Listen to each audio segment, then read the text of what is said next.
Today, you'll hear from several vendor interviews recorded live in Unleash America in Las Vegas. You'll have the CEO of Sense, a startup called Blue Saturn, HiringBranch, Brightmine, Flockity, Nexxt, and Nestor. Coming up next on the podcast. Welcome to RecTech, the podcast where recruiting and technology intersect. Each month, you'll hear from vendors shaping the recruiting world, along with recruiters who'll tell you how they use technology to hire talent. Now, here's your host, the mad scientist of online recruiting, Chris Russell. RecTech Media Travel to Unleash is sponsored by Pillar. Great teams start with great interviews. Modernize your interview process with AI-powered interview intelligence. Book a demo today at pillar.hr. Enjoy the audio. All right, here with Anthony Santos, co-founder and CEO at Blue Saturn. We're in the startup pavilion here at Unleash 2024. Anthony, nice to meet you. Great to meet you, Chris. When did you start Blue Saturn, and what is it? So we were part of the Techstars Accelerator last year in fall, where this idea was basically birthed. So we're young, 6 months old, but it derived from a lot of knowledge that I have in the HR and recruiting space. And I've been a part of it for close to a decade and was able to see the problems firsthand, which ultimately led us to building what we're doing. Yeah, I was going to ask you, what's your background in HR there? Yeah, I started out at technical recruiting and then just the natural progression of recruitment, account management, business development. Also owned my own agency where I really saw a lot of these problems firsthand. Where are you based? Based in Miami, Florida. Miami, Florida, okay. So, in essence, in 30 seconds, what is Blue Saturn? What does it do for an employer? What problem does it solve? So we built an AI co-pilot that helps optimize the top of the funnel through resume screening and talent rediscovery. Using our AI, users have the ability to analyze and stack rank up to 500 applications in less than a minute. Don't ATSs do some of this already? Like, how does this fit into the overall tech stack, do you think, for employers? So we identified a really big gap in the ATS and resume database space where they do have very preliminary filtering, but the problem is they look at very basic yes or no types of filtering, so very baseline filtering, and B, it only just looks at a resume. And sometimes the best resume isn't indicative of the best profile or the best fit. And what makes us different is that we have a semantic approach to not just look at a resume, but also look at a LinkedIn profile, a portfolio, to be able to provide the user a full picture of how likely this person is a good fit beyond what's given today in the ATS. Any clients yet? Yeah, so we have a few strategic partners and pilots that are directly Greenhouse and Ashby users. And while we're young, there are really good logos that could help us scale. It's bluesaturn.io? Bluesaturn.io. You can find us there or on LinkedIn. Thanks, Anthony. Thank you. And I'm here at the HiringBranch booth with Beth Thween. And she's going to talk to us today about skills-based hiring. So how are you, Beth? Hi, good morning. I'm great, thank you. How are you, Chris? It's good to hang out with you last night at the Ice Bar. So let's talk about skills-based hiring. How do you define that for your client base out there? What's the HiringBranch version of skills-based hiring? Right. So it can actually mean many things to different people because there are so many varied hiring processes out there. I think the main concept in theory is hiring candidates based on their skills first versus experience, resume, academia, that sort of a thing. And it doesn't necessarily have to be the only criteria for hiring a candidate, but a leading criteria. Leading criteria, okay. So the resume is probably still going to exist in the future, right? So, but are there other ways we can move towards a skills-based hiring process for companies? Yeah, of course. Oh, wow. So UKG actually held a summit yesterday, a skills summit with Red Thread. And it was fantastic. They walked the HR practitioners and the vendors through all of these different processes, deep dives into how to know where your skills data lives within any one of your many systems, right? What do those skills define? And then what insights do they provide for you to action on them? And there's so many. So I'll just maybe whittle it down to speak to one part of the whole life cycle where skills can live and be actioned with assessments, which is what HiringBranch does. So segue into a shameless plug. Spoken like a true marketer. Exactly. So a resume comes in, right? And it has a candidate's, claims for what they can do, what their experiences and what their skills might be. And they're obviously trying to match them to the job that they're applying for, right? What we come in is we have an AI assessment that measures a candidate's soft skills using free speech and free chat tasks, so to speak. So it's AI communication skills and soft skills being assessed with an OpenAI format. What that does then is with a 99% accuracy, it can tell a hiring manager, this candidate has this skill, and that skill. Let's say, for example, we're hiring a salesperson. You can say this person has excellent negotiation, they're able to build rapport very well, and they're excellent communicators. You should hire them. Then those skills can be transferred into whatever system that this employer is already using, and then those skills can then they can live on, whether it's for internal mobility, whether it's for training and whatnot. So having a source for skills is important, but then also what our job is and what we're trying to help people do is really evaluate the skills and the proficiency, right? And put a number to it, put a data point to it so people can use it. Very good. So you have a study of 5,000 candidates that reveal the top 3 findings. Walk us through that if you could. Absolutely. So we took 5,000 candidates who were hired through HiringBranch, and then we looked at the performance of these candidates, correlated it back to their skills. Okay, so imagine how insightful that can be for companies when they understand what skills led to what performance. So that's what we did. Then we looked at the folks who had the top skills in specific roles. Where did they land in performance? And of course, without a doubt, the top quartile of skilled folks ended up in the top quartile in performance 4 months after being hired. So it makes sense. But HiringBranch works. Exactly. So the other wild insight was on attrition. So for every top skilled candidate hired in a customer service role, for example, there were many roles that we looked at, but let's just take customer service. For every top skilled candidate hired, 27 bottom skilled attrited after 4 months. Meaning, they're all skilled. Everybody's hired can do the job, but there's top and bottom. So of course the insight there is, well, we need to hire more top people. So how can we get in more top people? And then of course, how can we maybe take those medium folks and level them up to the same proficiency as everybody else? Very good, Beth. HiringBranch.com. Thanks for your time. Thank you.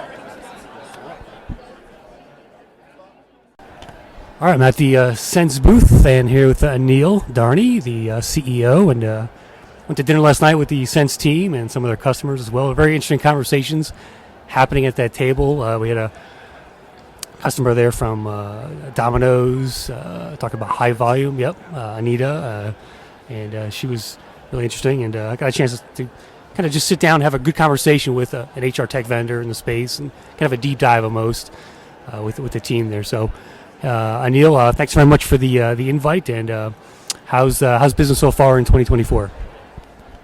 Yeah, the business is pretty good. 2023 was quite the year for a lot of HR tech vendors, and I think things are turning around.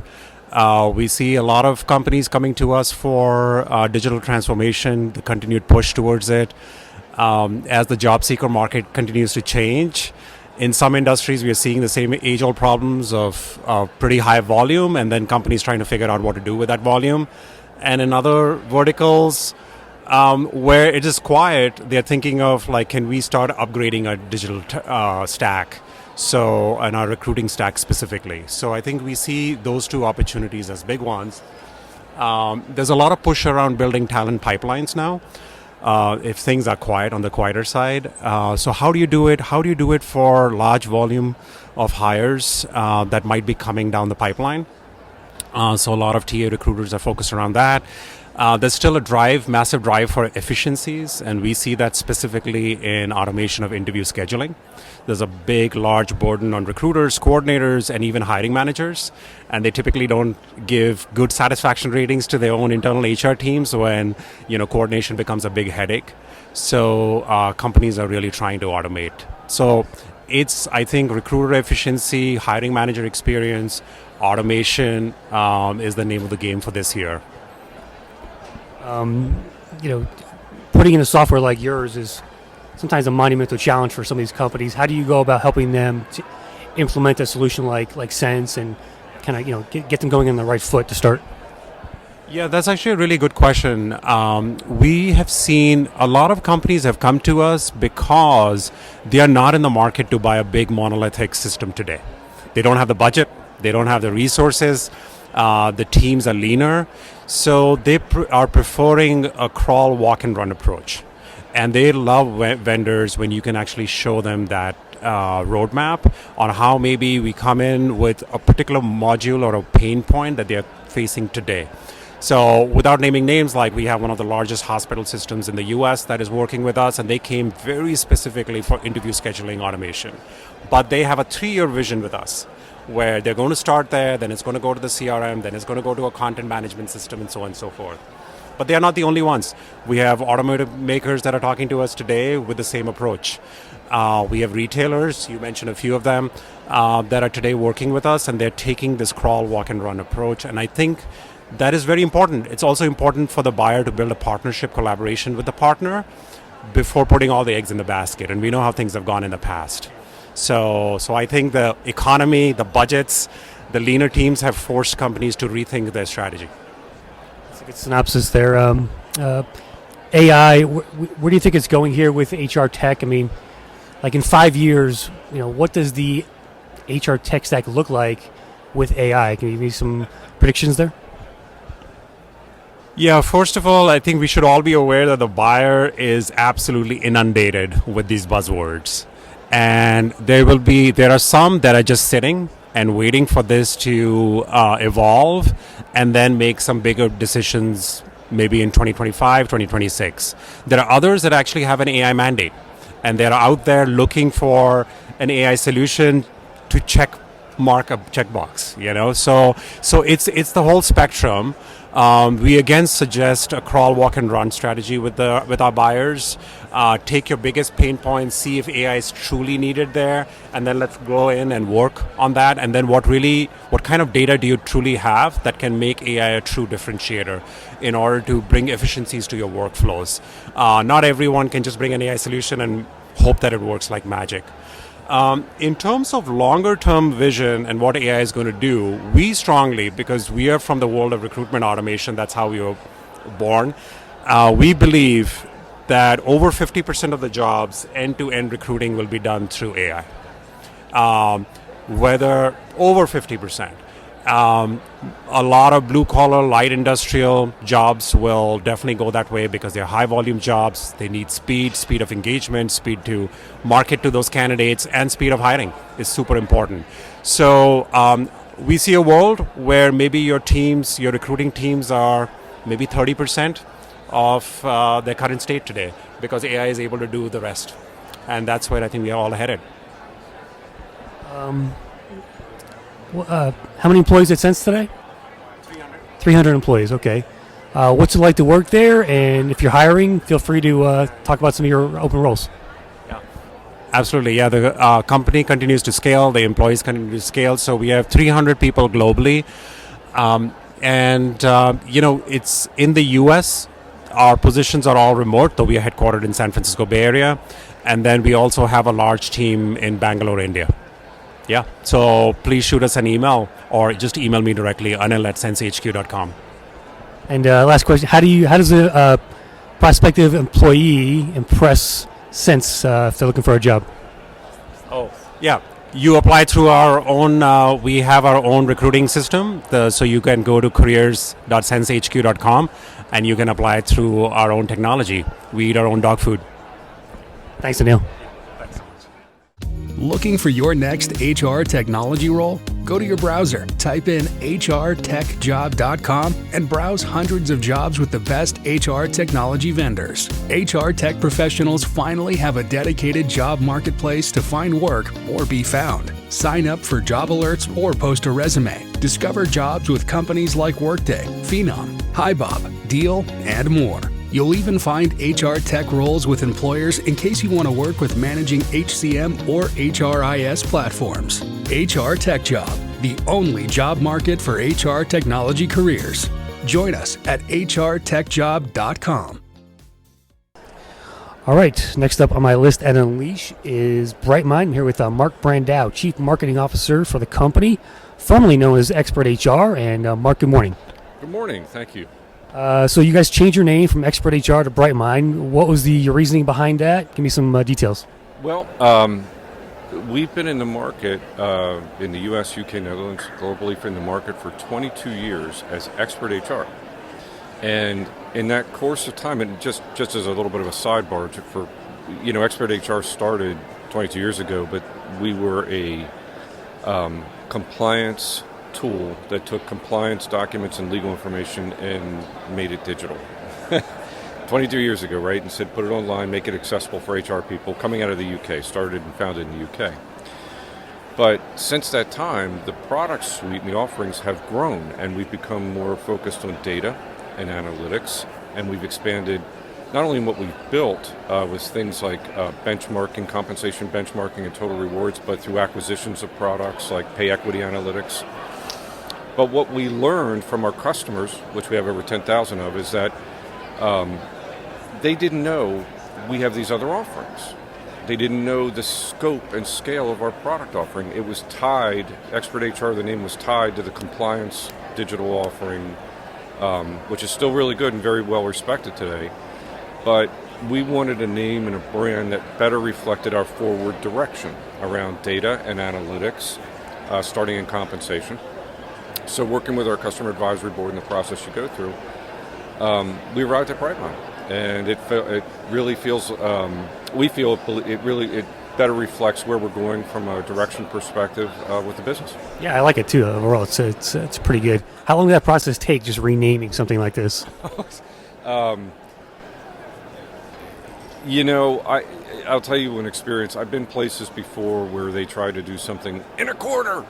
We're going to go crazy, and there's a process for that. But to do it well, and I think we did a pretty good job, I think it takes a good 6 to 9 months. To be honest with you, here it was closer to a year, because we really wanted to bring our customers and employees on the journey with us, as opposed to let's slap something together and do it right. We wanted to be thoughtful about it and deliberate, but it took about 9 months, maybe even close to a year. Is it brightmine.com? It is. Thank you. Did you have to buy the domain, or? We did. Yeah. All right. So, what are some of the core products inside of Brightmine today? Give me kind of a high level overview. Sure. Well, in the simplest overview, when we talk about our product portfolio, there's really two big pieces, two big offerings. One is compliance and automation. And what that means is we provide tools, resources, guides, legal insight that help ensure compliance in what's happening in the workforce, and best practices and tools around that, as well as some strategic elements. When I say automation with that, we have a really cool tool, which I think is so appropriate for today. It's a nice tool to help HR professionals, and it's called Automated Handbook Management. Automated handbook management? And what that does is it takes all that compliance and regulatory updates, and it says, if you're an HR director or executive that uses a handbook, and most do, is it up to date and is it compliant? And most of them aren't. Just this year, there was over 57 regulatory changes that affect your handbook. And it's a pain to do that. No one does that well, right? So what we do is we do that in an automated way. We upload it, we do a comparison through AI of the content that's in the documents. We make sure it's up to date based on the individual company, and we export that back out. So in today's world where, budgets are tight and HR is stressed out, That's like, going down the supermarket aisle saying, yeah, I'll have milk and give me a loaf of bread because that's just going to help me tomorrow and not cost me a ton of money. It's not a big platform redo. So that's a nice thing. The other side of our portfolio is compensation and pay equity analysis. And that's compensation benchmarking. And what's nice about that is, especially in the UK, is it includes total rewards. So it isn't just benchmarking compensation data based on job, skill level, proficiency, but we also include total rewards. So we're looking at the additional benefits that go around that. And then, of course, we have pay equity analytics. And that is exactly what it sounds, is it's looking at the fairness of pay, right? But more importantly, what are recommendations on how to improve that across the business? So right now, as our product portfolio sets up, it's compliance and automation, really, and then it's compensation and pay equity analytics. Give me on the pay side, what are some trends or insights that a typical HR person can glean from Brightmine? Oh, well, there's several, because we constantly do research and surveys and insights that we provide back in through the product, and actually we put them out in press releases and things like that. So we will comment on the overall market. We will say, based on our data, based on our experience, we see pay trends for certain industries or certain demographic groups moving in one direction or the other.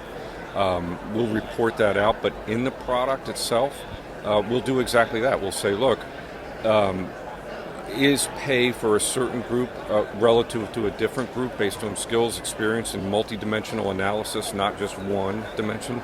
Is that on par and where it needs to go? But more importantly, we will also suggest and say, here are things you can do to change that and improve that.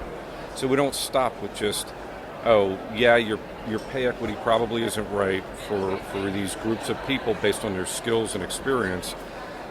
We'll also make recommendations and show you what the impact of that would be as if you change that. So that's the type of thing they would get from pay equity. And what's the pricing model? How does the company sign up, and what's kind of the basic cost? The pricing is fantastic. In fact, our ROI, our average 3-year ROI is over $2 million, but that's for our portfolio. 1 year, I think it's about the ROI for 1 year is a little under $700,000. So would love to get into pricing specifics, but I think the value is the most important thing to focus on, is what's the ROI that our customers get, and that's what the ROI is. But I will say this on pricing, maybe without getting too granular. We just undertook a major effort with Brightmine to simplify our pricing and packaging. So one of the things that customers will experience with us is a simplified way and package offering that makes sense. We didn't increase prices with Brightmine. We didn't do any of that. We just simplified the packages to make it easier to buy. Is it monthly or annual? Oh no, it's annual. It's typical SaaS pricing. All right, Mike, we'll appreciate your time today, and tell people where to go to learn more. Oh, brightmine.com all day. Thank you so much. Thanks. Easy peasy. All right, next up on my list is Tracy Parsons from Flockity. How are you, Tracy? It's good to see you again. Doing great. Good to see you, Chris. So you just announced a partnership with the Muse. Tell us about that. Oh my gosh! So we are so excited about this partnership because it's a brand that I've admired for a long time. Like as a consultant, we would recommend the Muse to customers, and now with Flockity, we see this as a really great synergy with what they do and how they do it. Right. So they're helping prepare candidates for work, and they're creating all this great content, but at the same time, they're helping employers source better and find better. And when we talked to Todd and the team over at the Muse, we were like, this is such a natural extension of what we're doing. And they're like, our customers are going to eat up what you're doing at Flockity, and making sure that we can start boosting their job presence on the Muse through our influencer network. So, and just for a quick definition again, tell us what Flockity is. Flockity is essentially where influencer marketing meets recruitment marketing. Flockity has a wide network of micro-influencers that are specialists in a variety of fields, from healthcare to sales to technology. And our influencers come into Flockity, they find a job that their audience would really like, they share a link, it's a pay-per-click model, and we revenue share with the influencer. Nice. What kind of Can you say how much money an influencer can make on something like this? Or Well, so as I like to tell all of our influencers, like this is not a 6-figure side hustle, right? This is paying it forward and getting paid, but they rarely have to buy coffee or lunch. Right, so they're just we're offsetting some expenses for people, and it's not, like I said, it's not a 100,000 side hustle, but they never buy coffee anymore. is there like a minimum buy for an employer to come in and use you? Or? Absolutely, yeah. There's a minimum buy of $1,000 a month for 6 months, or they can do. And again, we're really new, right? We launched in February, and so we have some trial packages for people. I think the entry point is about $5,000. So if I'm like a hotel chain or something like that, and I come to you, say, okay, how can you help us find more candidates? How does your process work with them? Absolutely. So it's almost too easy. We've heard from customers, which is interesting. Easy is good in HR. Right, it is, but we've unfortunately trained our buyers that it's got to be hard and complicated. Yep. So I tell them, I'm like, all I need is your job feed. Send me your job feed, prepay for your credits, and you're going. That's it. I mean, it's literally 2 steps. And we have some agency partners who take care of the payment for the customer, and they send us the job feed. You can get going with Flockity in an hour. I like it's unique. I like unique things.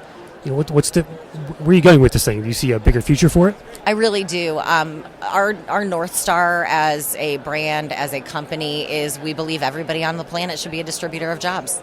People believe people. They believe their friends. They look to their friends for career advice. They look to their friends for validation of where I'm going to start working. And people are already sharing jobs online now, and companies are already paying for clicks, right? So if everybody on the planet becomes a distributor of jobs, that's an amazing thing.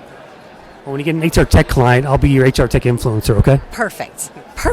Yeah, so as soon as I need, and I get that question a lot, Chris, right? I get a lot of recruiters are like, so can I be an influencer? And I was like, so when we have a lot of demand for recruiter jobs, I definitely have a list. And we have a huge list of pre-vetted influencers for other industries that aren't in the flock yet. So we, right now, I think our reach of influencers, for their reach is over 1 million. And spell the name for the audience and the URL. Yep, Flockity, Flockity, and it's flockity.com. And if you have any questions about the name, it's basically a flock of birds in a community, and you mash that up and you get Flockity. Thanks, Tracy. Thank you. All right, I'm at the Nexxt booth, next with the Double X, here with Dwayne Maltese, the Chief Strategy Officer. Dwayne, just remind the audience what Nexxt is again. So historically, you might know Nexxt as a network of job boards, and we've been that for many years, since 1998 when we were founded.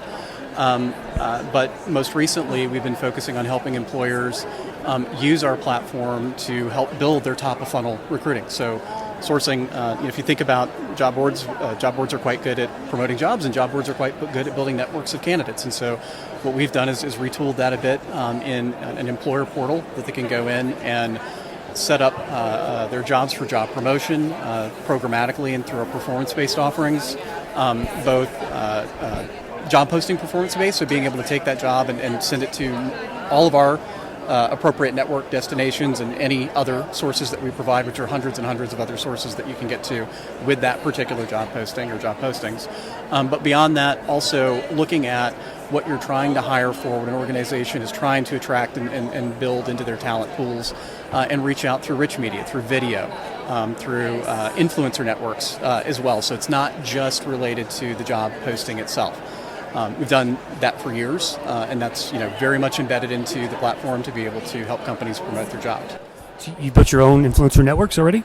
Not our own. We're using third parties, exploring that as well. But it's an ecosystem of like all of the places that we would distribute to. Some of them are wholly owned, some of them through partnerships.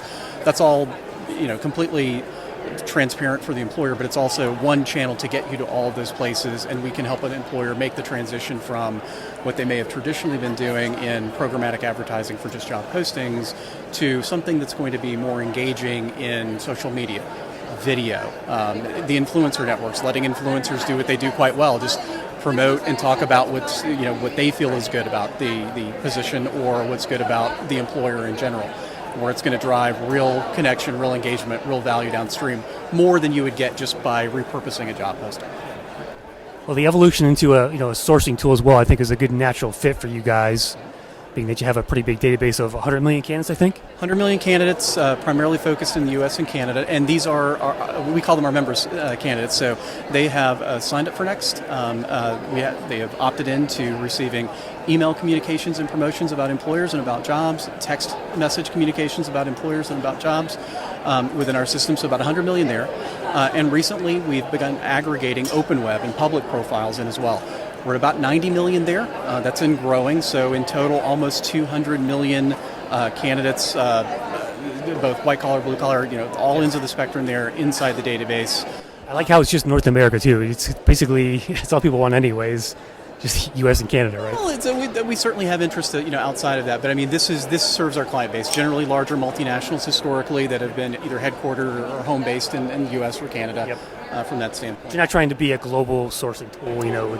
That's kind of what I'm getting at there. To me, it's a good focus. Yeah. I think that's a good point. So what we've really tried to do is focus on what job boards do quite well, and that's help candidates find jobs and connect with employers. And so effectively, our focus is to help connect employers to talent, and we do that through job promotion. We do that through candidate search and match, and we do that through helping companies that have high volume needs with hiring events, all through the new sourcing platform.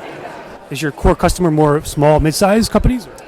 No, historically it's actually been larger organizations, larger enterprise organizations. We are going downstream in market into mid-market. SMB applicable to a few hundred employees or larger, but no, actually historically companies have been in the enterprise space. So for the new sourcing stuff, what's kind of one of your favorite features on here? I think one of the things we're most proud of is the fact that we, like so many other companies, are finding ways to incorporate the benefits of using AI into our platform. In search, we're doing it in a couple of different ways. One, for search and match, you can use any representative job, any representative candidate resume, or any information really, but those are two common use cases to help match. But what we're proud of is the fact that we didn't just make that the new search. So we still support the mile-long Boolean keyword phrases that are in there that people have invested in their recipes for search. So Boolean's not dead? Boolean's not dead. Boolean's not dead. And then we've also added the ability to do skills-based searching and fielded-based searching based on a lot of research that we've done. And it's all combined in one organic search. So when you're searching the 100 million Nexxt candidate members. You're searching almost another 100 million public profiles out there in one organic search, returning those results back in redacted mode.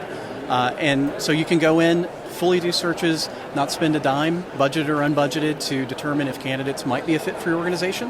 When you find someone you're interested in, you simply unlock it. That gives you their contact information or gives you access to contact them depending on the channel that you're going through. Yep. And then you can use our tools to communicate, or one of the big areas we're focusing on this year is our ATS integrations. So the ability to push from our system to the ATS in real time, to transfer that where a lot of the communication will happen, because the ATSs and the CRMs are best at that. Yeah, I think I saw like an export to Greenhouse or something. This Greenhouse is our demo as well. What's the pricing model? Can you buy sourcing separately, things like that? You can. You don't have to buy everything together. Everything is ability to be purchased standalone or as components. So, for example, search, you can simply buy search credits for as many as one, a few as one, millions if you want.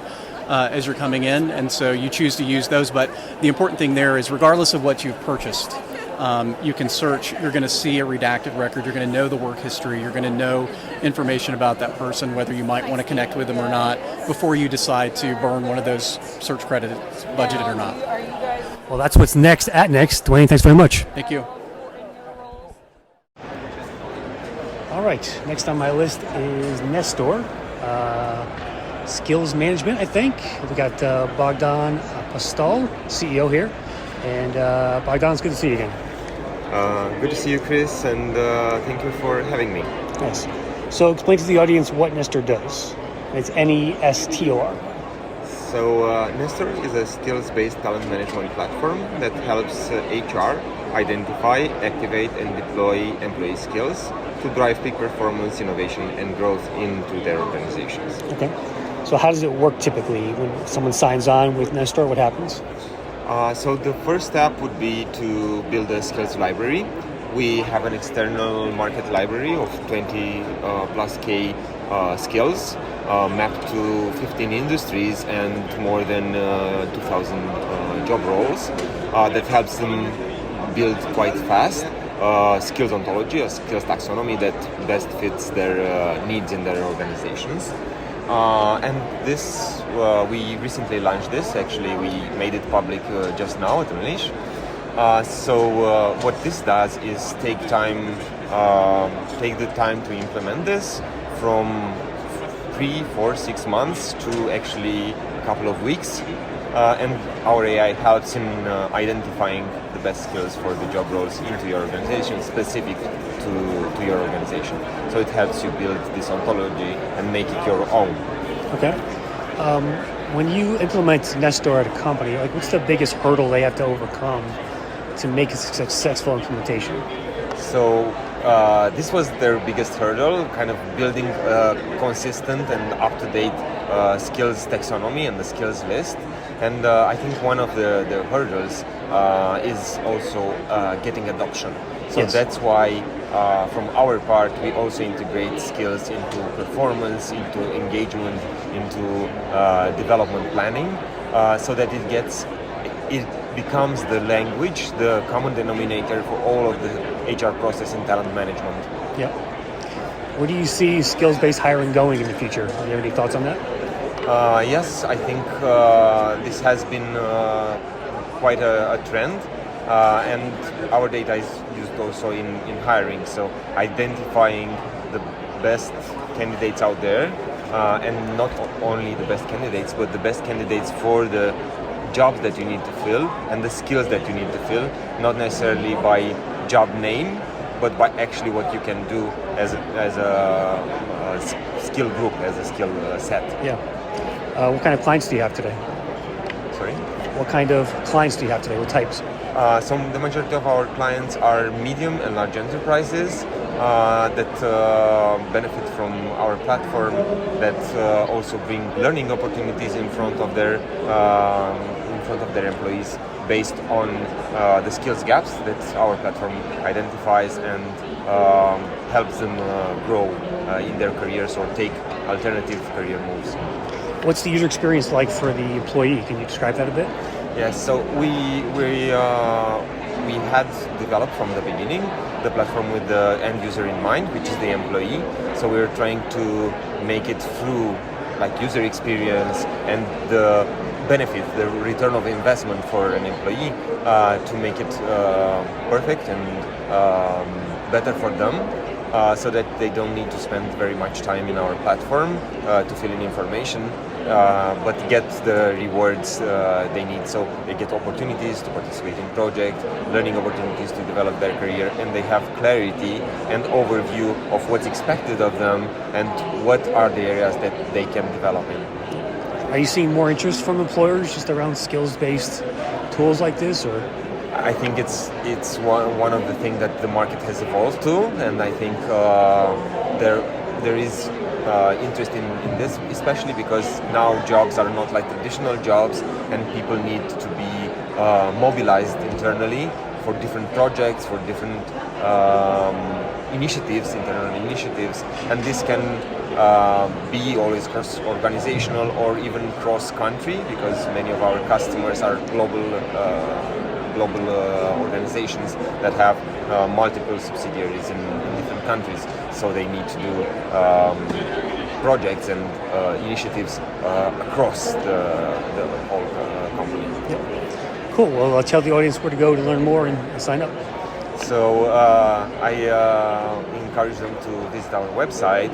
It's nestorup.com. So Nestorup.com. All right. Thanks, Bogdan. Thank you so much for having me. Another episode of RecTech is in the books. Follow Chris on Twitter @ChrisRussell or visit rectechmedia.com, where you can find the audio and links for this show on our blog. RecTech Media helps keep employers and recruiters up to date through our podcasts, webinars, and articles. So be sure to check out our other sites, Recruiting Headlines and HR Podcasters, to stay on top of recruiting industry trends. Thanks for listening, and we'll see you soon on the next episode of RecTech, the Recruiting Technology Podcast.